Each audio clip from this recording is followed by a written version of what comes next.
Audio is just a bonus, you should turn off and read the book. France, he represented the outside world. He had for his specialty Greece, Poland, Hungary, Romania, Italy. He uttered these names incessantly, appropriately and inappropriately, with the tenacity of right. The violations of Turkey on Greece and Thessaly, of Russia on Warsaw, of Austria on Venice, enraged him. Above all things, the great violence of 1772 aroused him. There is no more sovereign eloquence than the true in indignation, he was eloquent with that eloquence. He was inexhaustible on that infamous date of 1772, on the subject of that noble and valiant race suppressed by treason, and that three-sided crime, on that monstrous ambush, the prototype and pattern of all those horrible suppressions of states, which, since that time, have struck many a noble nation, and have annulled their certificate of birth, so to speak. All contemporary social crimes have their origin in the partition of Poland. The partition of Poland is a theorem of which all present political outrages are the corollaries. There has not been a despot, nor a traitor for nearly a century back, who has not signed, approved, countersigned, and copied, ne variator, the partition of Poland. When the record of modern treasons was examined, that was the first thing which made its appearance. The Congress of Vienna consulted that crime before consummating its own. 1772 sounded the onset, 1815 was the death of the game. Such was Feuilly's habitual text.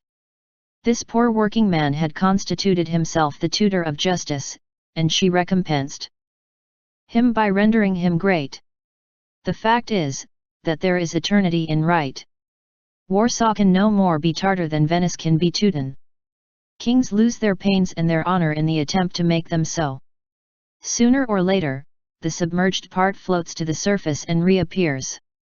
Greece becomes Greece again, Italy is once more Italy. The protest of right against the deed persists forever. The theft of a nation cannot be allowed by prescription. These lofty deeds of rascality have no future. A nation cannot have its mark extracted like a pocket handkerchief. Courfeyrac had a father who was called M. de Courfeyrac. One of the false ideas of the bourgeoisie under the Restoration as regards aristocracy and the nobility was to believe in the particle. The particle, as everyone knows, possesses no significance. But the bourgeois of the epoch of La Minerve estimated so highly that that they thought themselves bound to abdicate it. M. de Chauvelin had himself called M. Chauvelin, M. de Caumardin, M. Caumardin, M. de Constant de Rabec, Benjamin Constant, M. de Lafayette, M. Lafayette. Courfeyrac had not wished to remain behind the rest, and called himself plain Courfeyrac. We might almost, so far as Courfeyrac is concerned, stop here, and confine ourselves to saying with regard to what remains, for Courfeyrac, see Tholomyès. Courfeyrac had, in fact, that animation of youth which may be called the but du diable of the mind. Later on, this disappears like the playfulness of the kitten, and all this grace ends, with the bourgeois, on two legs, and with the tomcat, on four paws. This sort of wit is transmitted from generation to generation of the successive levies of youth who traverse the schools, who pass it from hand to hand, quasi-cursors, and is almost always exactly the same, so that, as we have just pointed out, anyone who had listened to Courfeyrac in 1828 would have thought he heard Tholomyès in 1817. Only, Courfeyrac was an honorable fellow. Beneath the apparent similarities of the exterior mind, the difference between him and Tholomyès was very great. The latent man which existed in the two was totally different in the first from what it was in the second. There was in Tholomyès a district attorney, and in Courfeyrac a paladin. Enjolras was the chief, Combeferre was the guide, Courfeyrac was the center. The others gave more light, he shed more warmth. The truth is, that he possessed all the qualities of a center, roundness, and radiance. Bahorel had figured in the bloody tumult of June, 1822, on the occasion of the burial of young Lallemande. Bahorel was a good-natured mortal, who kept bad company, brave, a spendthrift, prodigal, and to the verge of generosity, talkative, and at times eloquent, bold to the verge of effrontery, the best fellow possible. He had daring waistcoats, and scarlet opinions, a wholesale blusterer, that is to say, loving nothing so much as a quarrel, unless it were an uprising, and nothing so much as an uprising, unless it were a revolution, always ready to smash a window pane, then to tear up the pavement, then to demolish a government, just to see the effect of it, a student in his 11th year. He had nosed about the law, but did not practice it. He had taken for his device, never a lawyer, and for his armorial bearings a nightstand in which was visible a square cap. Every time that he passed the law school, which rarely happened, he buttoned up his frock coat, the paletot had not yet been invented, and took hygienic precautions. Of the school porter he said, "What a fine old man," and of the dean, M. Delvincourt, "What a monument." In his lectures he espied subjects for ballads, and in his professors occasions for caricature. He wasted a tolerably large allowance, something like 3,000 francs a year, in doing nothing. He had peasant parents whom he had contrived to imbue with respect for their son. He said of them, "They are peasants and not bourgeois, that is the reason they are intelligent." Bahorel, a man of caprice, was scattered over numerous cafés, the others had habits, he had none. He sauntered. To stray is human. To saunter is Parisian. In reality, he had a penetrating mind and was more of a thinker than appeared to view. He served as a connecting link between the friends of the ABC and other still unorganized groups, which were destined to take form later on. In this conclave of young heads, there was one bald member. The Marquis d'Avari, whom Louis XVIII made a duke for having assisted him to enter a hackney coach on the day when he emigrated, was wont to relate, that in 1814, on his return to France, as the king was disembarking at Calais, a man handed him a petition. "What is your request?" said the king. "Sire, a post office." "What is your name?" "Legal." The king frowned, glanced at the signature of the petition and beheld the name written thus, Lesgal. This non-Bonaparte orthography touched the king and he began to smile. "Sire," resumed the man with the petition, "I had for ancestor a keeper of the hounds surnamed Lesgules. This surname furnished my name. I am called Lesgules, by contraction Lesgal, and by corruption Legal." This caused the king to smile broadly. Later on he gave the man the posting office of Meaux, either intentionally or accidentally. The bald member of the group was the son of this Lesgal or Legla, and he signed himself, Legla de Meaux. As an abbreviation, his companions called him Bossuet. Bossuet was a gay but unlucky fellow. His specialty was not to succeed in anything. As an offset, he laughed at everything. At 25 he was bald. His father had ended by owning a house and a field, but he, the son, had made haste to lose that house and field in a bad speculation. He had nothing left. He possessed knowledge and wit, but all he did miscarried. Everything failed him and everybody deceived him, what he was building tumbled down on top of him. If he were splitting wood, he cut off a finger. If he had a mistress, he speedily discovered that he had a friend also. Some misfortune happened to him every moment, hence his joviality. He said, "I live under falling tiles." He was not easily astonished, because, for him, an accident was what he had foreseen. He took his bad luck serenely, and smiled at the teasing of fate, like a person who is listening to pleasantries. He was poor, but his fund of good humor was inexhaustible. He soon reached his last sou, never his last burst of laughter. When adversity entered his doors, he saluted this old acquaintance cordially, he tapped all catastrophes on the stomach, he was familiar with fatality to the point of calling it by its nickname, "Good day, Gignan," he said to it. These persecutions of fate had rendered him inventive. He was full of resources. He had no money, but he found means, when it seemed good to him, to indulge in unbridled extravagance. One night, he went so far as to eat 100 francs in a supper with a wench, which inspired him to make this memorable remark in the midst of the orgy: "Pull off my boots, you 5 Louis jade." Bossuet was slowly directing his steps towards the profession of a lawyer. He was pursuing his law studies after the manner of Bahorel. Bossuet had not much domicile, sometimes none at all. He lodged now with one, now with another, most often with Joly. Joly was studying medicine. He was 2 years younger than Bossuet. Joly was the malade imaginaire junior. What he had won in medicine was to be more of an invalid than a doctor. At 23 he thought himself a valetudinarian, and passed his life in inspecting his tongue in the mirror.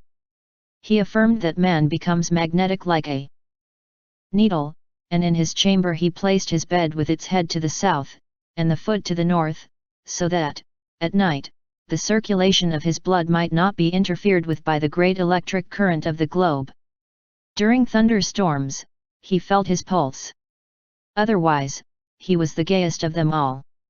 All these young, maniacal, puny, merry incoherences lived in harmony together, and the result was an eccentric and agreeable being whom his comrades, who were prodigal of winged consonants, called Jolly. "You may fly away on the 4Ls, Jean Prouvaire said to him. 23. Joly had a trick of touching his nose with the tip of his cane, which is an indication of a sagacious mind. All these young men who differed so greatly, and who, on the whole, can only be discussed seriously, held the same religion, progress. All were the direct sons of the French Revolution. The most giddy of them became solemn when they pronounced that date, 89. Their fathers in the flesh had been, either royalists, doctrinaires, it matters not what. This confusion anterior to themselves, who were young, did not concern them at all. The pure blood of principle ran in their veins. They attached themselves, without intermediate shades, to incorruptible right and absolute duty. Affiliated and initiated, they sketched out the ideal underground. Among all these glowing hearts and thoroughly convinced minds, there was one skeptic. How came he there? By juxtaposition. This skeptic's name was Grantaire, and he was in the habit of signing himself with this rebus. Our Grantaire was a man who took good care not to believe in anything. Moreover, he was one of the students who had learned the most during their course at Paris. He knew that the best coffee was to be had at the Café Lemblin, and the best billiards at the Café Voltaire, that good cakes and lasses were to be found at the Hermitage, on the Boulevard du Maine, spatchcocked chickens at Mother Saugey's, excellent matelots at the Barrière de la Cunette, and a certain thin white wine at the Barrière du Compat. He knew the best place for everything, in addition, boxing and foot fencing and some dances, and he was a thorough single-stick player. He was a tremendous drinker to boot. He was inordinately homely, the prettiest boot-stitcher of that day. Irma Boissy, enraged with his homeliness, pronounced sentence on him as follows: Grantaire is impossible, but Grantaire's fatuity was not to be disconcerted. He stared tenderly and fixedly at all women, with the air of saying to them all, if I only chose, and of trying to make his comrades believe that he was in general demand. All those words, rights of the people, rights of man, the social contract, the French Revolution, the Republic, democracy, humanity, civilization, religion, progress, came very near to signifying nothing whatever to Grantaire. He smiled at them. Skepticism, that carries of the intelligence, had not left him a single whole idea. He lived with irony. This was his axiom: there is but one certainty, my full glass. He sneered at all devotion in all parties, the father as well as the brother, Robespierre Jr. as well as Lois Rolls. They are greatly in advance to be dead, he exclaimed. He said of the crucifix, there is a gibbet which has been a success. A rover, a gambler, a libertine, often drunk, he displeased these young dreamers by humming incessantly, J. Amons les filles, et J. Amons le bon vin. Air, vive Henri IV. However, this skeptic had one fanaticism. This fanaticism was neither a dogma, nor an idea, nor an art, nor a science, it was a man, Enjolras. Grantaire admired, loved, and venerated Enjolras. To whom did this anarchical scoffer unite himself in this phalanx of absolute minds? To the most absolute. In what manner had Enjolras subjugated him? By his ideas? No. By his character. A phenomenon which is often observable. A skeptic who adheres to a believer is as simple as the law of complementary colors. That which we lack attracts us. No one loves the light like the blind man. The dwarf adores the drum major. The toad always has his eyes fixed on heaven. Why? In order to watch the bird in its flight. Grantaire, in whom writhed doubt, loved to watch faith soar in Enjolras. He had need of Enjolras. That chaste, healthy, firm, upright, hard, candid nature charmed him, without his being clearly aware of it, and without the idea of explaining it to himself having occurred to him. He admired his opposite by instinct. His soft, yielding, dislocated, sickly, shapeless ideas attached themselves to Enjolras as to a spinal column. His moral backbone leaned on that firmness. Grantaire in the presence of Enjolras became someone once more. He was, himself, moreover, composed of two elements, which were, to all appearance, incompatible. He was ironical and cordial. His indifference loved. His mind could get along without belief, but his heart could not get along without friendship. A profound contradiction, for an affection is a conviction. His nature was thus constituted.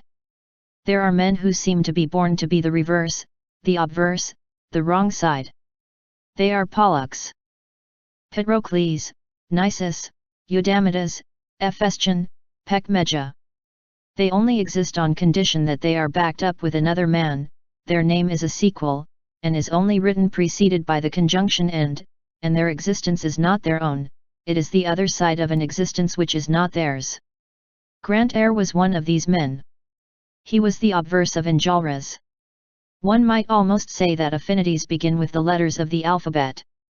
In the series O and P are inseparable. You can, at will, pronounce O and P or Orestes and Pylades. Grantaire, Enjolras' true satellite, inhabited this circle of young men, he lived there, he took no pleasure anywhere but there, he followed them everywhere. His joy was to see these forms go and come through the fumes of wine. They tolerated him on account of his good humor. Enjolras, the believer, disdained this skeptic, and, a sober man himself, scorned this drunkard.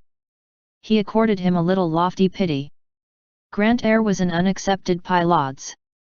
Always harshly treated by Enjolras, roughly repulsed, rejected yet ever returning to the charge, he said of Enjolras, "What fine marble!"